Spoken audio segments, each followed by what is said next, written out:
제목 봉신 연의. 세계문학. 원작 육서성. 후예와 상하편. 중국편. 중국의 전설적인 요황제가 나라를 다스릴 적에 하늘에 태양이 10개나 떠오른 적이 있었습니다. 하나도 아닌 10개나 되는 태양 빛으로 물이 마르고 땅이 갈라졌으며 식물들은 시들어버렸습니다. 사람들은 목이 말라 물을 찾아 헤맸지만 모든 물이 말라버렸고 너무도 뜨거운 태양빛 때문에 숨도 쉬지 못할 정도였습니다. 숲에 살던 사나운 짐승들은 물을 찾아 헤매거나 더위를 피해 다니다가 마을까지 내려와 사람들을 습격했습니다. 10개의 태양은 동쪽 하늘을 다스리는 준황자의 아들들로 다리가 셋 달린 까마귀 모습을 하고 있었습니다. 준황자의 아들들은 동해 건너 탄곡 근처에 있는 커다란 뽕나무에서 살고 있었습니다. 원래는 이들이 한 명씩 한나절 동안만 뽕나무에 앉아 있어서 낮과 밤이 생겼습니다. 그런데 준황제의 아들들은 10명이 한꺼번에 뽕나무에 올라가더니 내려오지 않았습니다. 이 때문에 세상에는 10개나 되는 태양이 온종일 떠있게 되었던 것입니다. 그래서 찌는 듯한 더위가 시작되었고 세상에는 밤조차 사라진 것입니다. 황제폐하, 백성들이 태양 때문에 살지 못하겠다며 궁 밖에서 슬피 울고 있습니다. 한 신하가 머리를 조아리며 요황제에게 말했습니다. 나도 알고 있다. 하지만 대체 어떻게 하면 좋겠다는 말이냐? 요황제는 한숨을 쉬며 말했습니다. 하늘에 계신 천재께 제사를 지내도록 하옵소서. 그래, 정성껏 제사를 올려야겠구나. 제단을 높이 세우고 하늘에 올릴 많은 음식을 마련했습니다. 요황제는 제단에 올라가 향을 피운 뒤 나라와 백성을 위해 정성껏 기도를 드렸습니다.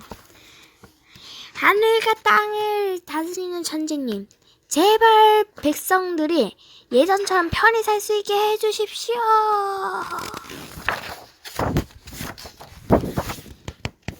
요황제의 기도를 들은 천재는 지혜가 뛰어난 태백근성에게 물었습니다. 준황제의 아들들 때문에 지금 아래 세상은 야단이로구나. 어쩌면 좋겠느냐? 태백근성이 말했습니다. 신 가운데에서도 젊고 용감한 후예를 불러 일을 맡기심이 좋을 것으로 생각되옵니다. 그렇게 하는 것이 좋겠구나. 즉시 후예를 부르도록 하라. 후예는 팔솜씨가 뛰어난 신이었고 후예의 부인은 여신 가운데 가장 아름다운 상하였습니다. 후예, 요황제가 기도를 하고 있구나. 네가 세상으로 내려와서 요황제를 돕도록 해라. 천재의 명을 받은 용감한 후예는 아름다운 부인 상하와 함께 길을 떠났습니다. 후예와 상하가 산을 수십 개 넘고 강한 태양빛으로 빡들 말라버린 강을 건너 넓은 들판에 도착하니 타는 듯한 더위를 견디지 못하고 찢어난 괴물들이 날뛰고 있었습니다. 후예는 먼저 독수리 머리에 용의 한 괴물 서류를 활로 쏘아 떨어뜨렸습니다. 서류가 떨어지자 다른 괴물들이 후예에게 달려들었습니다. 몸은 새이고 얼굴은 사람인 탁비, 머리가 둘 달린 요조, 날개가 달려 날아다니는 물고기 문요 등과 맞닥뜨린 후예는 조금도 두려워하지 않고 화살을 제어 날렸습니다. 후예 화살은 결코 빗나가는 법이 없어 날뛰던 괴물들을 모두 꿰뚫었습니다. 괴물들을 처치한 후에는 다시 길을 재촉하여 동해의 탄곡에 이르렀습니다. 탄곡에는 커다란 뽕나무가 있었고 다리 셋 달린 까마귀 모습을 한 준황제의 아들들이 가지에 앉아 있었습니다. 나는 천재의 멱을 받고 온 후예라오. 여러분 때문에 물이 마르고 땅이 갈라져 사람들은 모두 사람들은 물론 동물과 식물도 살 수 없게 되었소. 부디 예전처럼 낙동만 세상을 비춰줄 수 없겠소? 누가 감히 황제의 아들이 우리에게 명령을 한단 말이냐? 건반지 녀석 같으니라고. 당장 물러가지 못할까? 내 말을 듣지 않는 것은 천재의 명을 어기는 것이오. 그렇다면 나는 화를 쏘는 수밖에 없소. 알아두시오. 내 화살은 결코 목숨으로 빗나간 적이 없다는 것을. 헛소리 하지 마라! 준 황제의 아들들은 후예를 비웃으면서 더욱 밝은 빛이 내뿜기 시작했습니다. 그 뜨거운 기운을 견디지 못해 사람들과 짐승들 곳곳에서 쓰러졌고 가짜 마른 나무는 금방이라도 불이 붙어 활활 타오르는 것만 같았습니다. 하하하, 어떠냐 우리 힘이? 유후. 그 모습을 본 후에는 어깨에 메고 있던 활을 손에 잡고 하늘에 재었습니다. 바람 소리를 내며 날아간 화살은 정확히 첫 번째 태양을 맞췄습니다. 첫 번째 태양은 땅으로 떨어지며 차갑게 식었습니다. 후에는 계속 활을 쏘았고 태양은 차례차례 땅으로 떨어졌습니다. 이제 마지막 태양 하나만 남았습니다. 후에는 활에 화살을 재어 겨냥을 했습니다. 안 됩니다. 저 태양마저 쏘아 떨어뜨린다면 세상은 온통 어두워질 것이고 동물과 식물은 모두 추워서 얼어 죽을 것이옵니다. 사랑과 후회를 말렸습니다. 그것도 그렇겠군. 알겠소. 하나는 남겨두리다. 후회는 겨누던 활을 걸었습니다. 반나절씩 내리쬐던 태양이 사라지자 사람들은 기뻐하며 춤을 추었습니다. 식물은 되살아났고 동물들도 기운을 차렸습니다. 얼마 지나지 않아 강에는 다시 물이 흐르기 시작했습니다. 후예는 칭찬을 기대하며 하늘로 돌아갔지만 뜻밖에도 천천히 호통을 치며 후예를 잡고 추예를 꾸짖었습니다. 가서 사람들을 도우라 했지. 누가 준왕제의 아들들을 죽이라고 했느냐? 준왕제는 아들 9이 죽어 지금 크나큰 슬픔에 잠겨있다. 저는 사람과 세상을 위해 못된 까마귀들을 없앤 것뿐입니다. 이런 괘씸한 잘못 빌어도 시원치 않을 텐데 네가 무척 잘한 것으로 알고 있구나. 천재님, 저는 인간을 구한 것입니다. 이 인간이 모두 죽는다면 하늘의 제사는 누가 올립니까? 시끄럽다! 너는 이제부터 하늘을 살 수 없다. 당장 신의 옷을 벗고 사람의 세상으로 내려가거라! 하늘에서 쫓겨난 후야 상어는 사람들 틈에 섞여 살게 되었습니다. 더 이상 신이 아닌 후야 상어는 구름을 타고 다닐 수도 없었고 사람들처럼 추위에 더위를 느끼고 밥을 먹어야만 살아갈 수 있었습니다. 아름다운 뻔했던 상어에게는 고생스러운 생활보다 점점 늙어간다는 사실이 더 큰 걱정이었습니다. 신으로서 하늘에서 살 때는 생명이 영원했으므로 결코 나이를 먹지 않았습니다. 이제 세월이 지나면 사람들처럼 얼굴에 주름이 나겠지? 하늘에서 살 때는 결코 늙지 않았는데. 사람은 날마다 거울을 들여다보며 한숨을 내쉬었고 후에는 그러한 상황을 보며 걱정이 잠겼습니다. 그러던 어느 날 후에는 곤륜산에 사는 여신 소학무가 신단을 가지고 있다는 사실을 알게 되었습니다. 신단이란 신이 만든 약으로 하나를 먹으면 영원히 살 수 있고 두 알을 먹으면 신선이 될 수 있다고 했습니다. 후에는 상아가 아름다운 잃을까봐 걱정하는 모습을 보고 상아를 위해 신단을 구하러 가기로 했습니다. 여보, 내가 곤륜산에 가서 서왕무님께 부탁하여 신단을 얻어오겠소. 곤륜산으로 가는 길은 무척 험하고 멀다던데 조심하세요. 후에는 상아와 작별하고 길을 떠났습니다. 곤륜산으로 가는 길은 정말 멀고도 험했습니다. 더구나 신이 아닌 사람의 몸으로 길을 가자니 후에는 무척이나 힘들었습니다. 걷다가 지치면 나무나 바위 위에서 잠을 잤고 열매 따먹거나 작은 짐승을 사냥해서 굶주린 배를 채웠습니다. 한 가지 다행스러운 점은 비록 사람이 되었지만 예전의 활 솜씨는 여전하다는 것이었습니다. 활이 있으면 후에는 그 누구도 두렵지 않았습니다. 산을 몇 개 넘고 강을 몇 개 건너는지 모릅니다. 후에 발바닥은 수십 번이나 벗겨지기를 되풀이했고 온몸은 상처투성이가 되었습니다. 암벽 타고 있네. 와우. 후후. 드디어 골룸산이 보였습니다. 흰 구름으로 둘러싸여 하늘을 찌를 때 우뚝 솟은 산은 여신 서왕모가 사는 곳이었습니다. 후에는 힘을 다해 산을 오르기 시작했습니다. 산을 오르는 동안 작은 토끼에서부터 커다란 곰, 싸나운 호랑이까지 만났지만 어느 짐승도 후회를 해주지 않았습니다. 정말 신선에 사는 곳이오군. 진술을 덤벼들지 않으니 나도 사냥을 하지 말고 나무 열매를 따먹어야겠다. 열매를 먹고 흐르는 냇물을 마시며 산을 오르기 시작한 지 열흘이 지나서야 후에는 간신히 골룸산 꼭대기에 다다를 수 있었습니다. 구름 사이로 우뚝 서 있는 서왕모의 궁은 아름답기 그지없었습니다. 후에는 근처 냇물에서 몸을 깨끗이 씻고 옷매 모세를 가다듬은 다음 불쑥 궁 안으로 들어왔습니다. 후에가 거룩하신 서왕모님을 뵙고자 왔나이다. 후에는 높은 의자에 위엄을 갖춘 모습으로 앉아있는 서왕모에게 무릎을 꿇고 절을 냈습니다. 그대의 이름은 이미 알고 있다.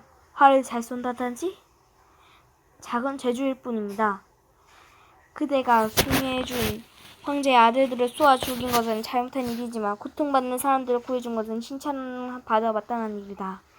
천재의 노염을 사서 하늘에서 쫓겨났으면 그동안 고생한 것도 어느 정도 제값을 치렀다고 생각한다.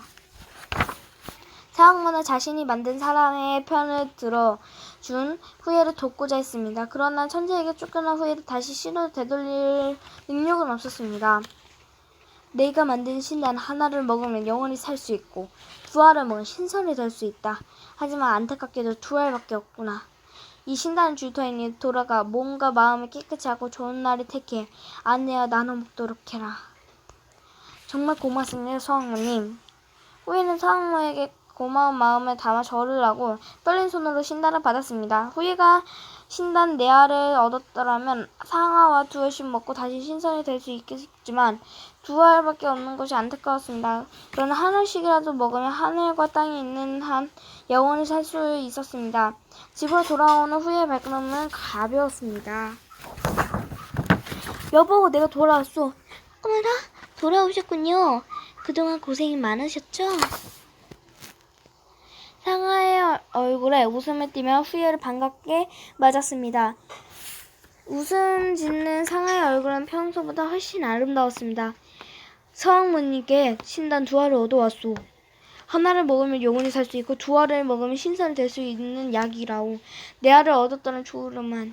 그래도 2알을 얻었으니 한 알씩 먹으면 영원히 살 수 있을 거예요. 정말 고생하셨어요. 영원히 살 수 있다니 무척 기뻐요.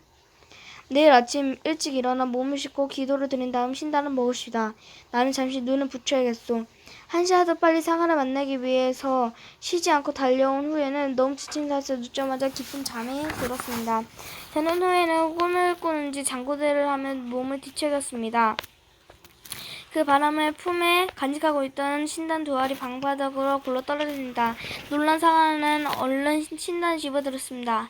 금빛 신단은 밝게 빛났고 말할 수 없이 좋은 향기를 뿜어내고 있었습니다.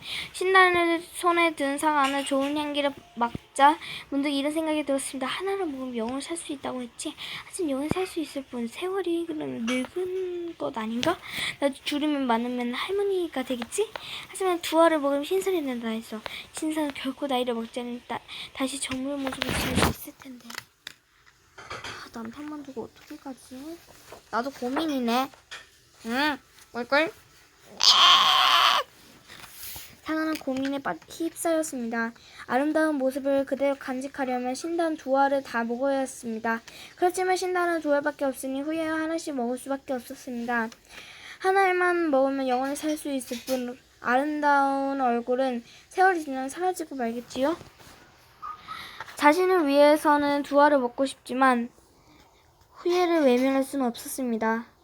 먼 길 다녀온 후에는 외면할 수가 없었겠지. 그러나 후에는 지금 깊이 잠이 들어 있었습니다.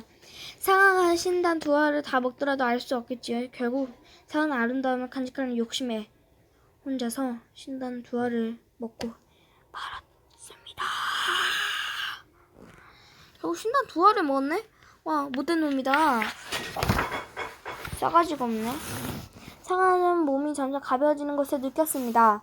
새들보다 더 가벼워진 상아는 저절로 떠올라 하늘로 날아가기 시작했습니다. 한참을 날아오른 상아는 개수나무 한 그루에 외로이 서 있는 어딘가에 도착했습니다. 하늘나라에서는 얼음 궁전이라고 불리던 달이었습니다. 어머, 내가 어제 달까지 왔지? 그때 하늘의 천재의 음성에서 들렸습니다. 이 어리석은 상아야! 그깟 아름다움을 간직하려고 부위가 온갖 공생을 하며 사왕모에게 얻어온 신단을 다 먹어버렸구나.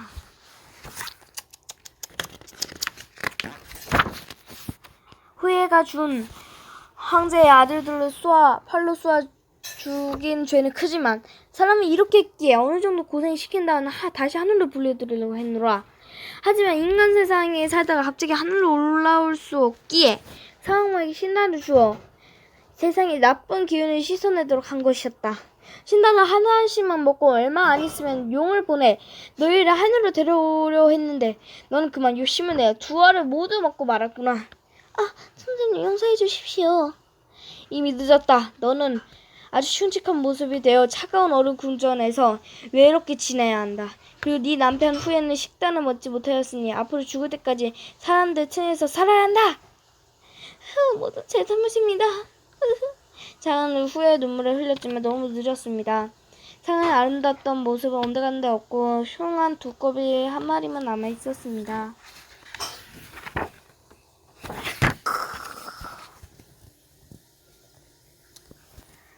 그럼 결국에는 상아 혼자만 다 먹다가 욕심부렸는데 이 책의 교훈은 역시 그거네. 신데렐라, 이 책이랑 비슷한 거. 신데렐라, 백설공주. 또 뭐가 있냐? 아무튼 디즈니에서 좀 욕심이 많은 마녀들이 하잖아. 그지? 욕심 부리다가 큰 코 다친다고 있지. 그 내용 같기도 해. 그래서 나는 되게 좀 욕 나올 뻔했어. 일단 중국인의 상상력을 빚어내다. 중국에서 봉신연희는 기서로 불립니다. 기서란 현실에서는 볼 수 없는 마술과 도술 등이 신비롭게 어우러진 이야기책을 말하는데 삼국지, 수호지, 서유기 등으로 기서입니다. 괴력을 지닌 삼국지와 수호지의 영웅들, 신기한 도술을 부리는 서유기의 손오공과 요괴들은 오늘날 판타지 문학에 등장하는 인물처럼 신비로운 존재입니다. 봉신연의는 명나라 때 육서성이라는 사람이 지었을 것이라고 막연하게 전해지고 있습니다. 와, 명나라 되게 오래됐네. 지금 몇 천 년 전이야? 정확히 몰라요. 다른 한편에서는 육서성이 봉신연의를 창작했다기보다는 오랜 옛날부터 전해 내려온 신비로운 이야기들을 모아 집대성했다고도 합니다. 신성과 도사, 영웅들이 나오는 기사들은 세상에 어지러울 때 널리 유행하는 특징이 있습니다. 사람들 힘들고 불안한 현실에 있기 위해 환상의 세계를 그리워하는 이유에서이지요.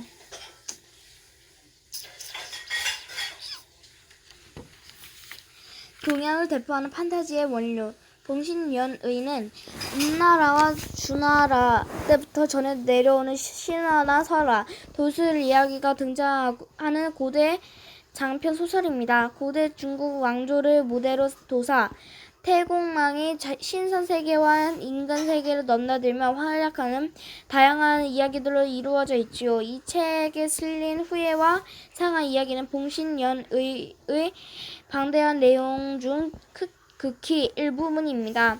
봉신연의에는 현실에서는 절대 볼 수 없는 신비로운 인물과 괴물이 많이 나옵니다.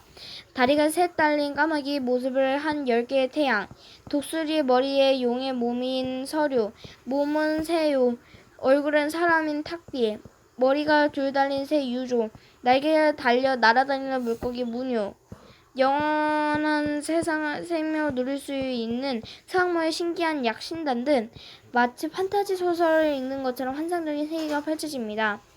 문학 전문가들은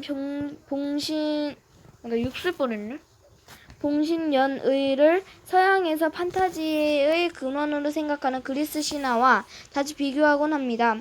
그만큼 봉신의 연의는 중국은 물론 동양을 대표하는 판타지 문학의 원류로서 인정받고 있는 것이지요. 비주얼 갤러리. 자, 그럼 모두들 잘 자요. 안녕. 내일서 조심해서 다녀와. 사랑해. 얘들아, 순이야, 잘자. 사랑해. 사랑해요. 잘자. 사랑해. 엄마 아빠 내일 회사 조심해서 다녀와. 사랑해요. 언니도 잘자. 사랑해.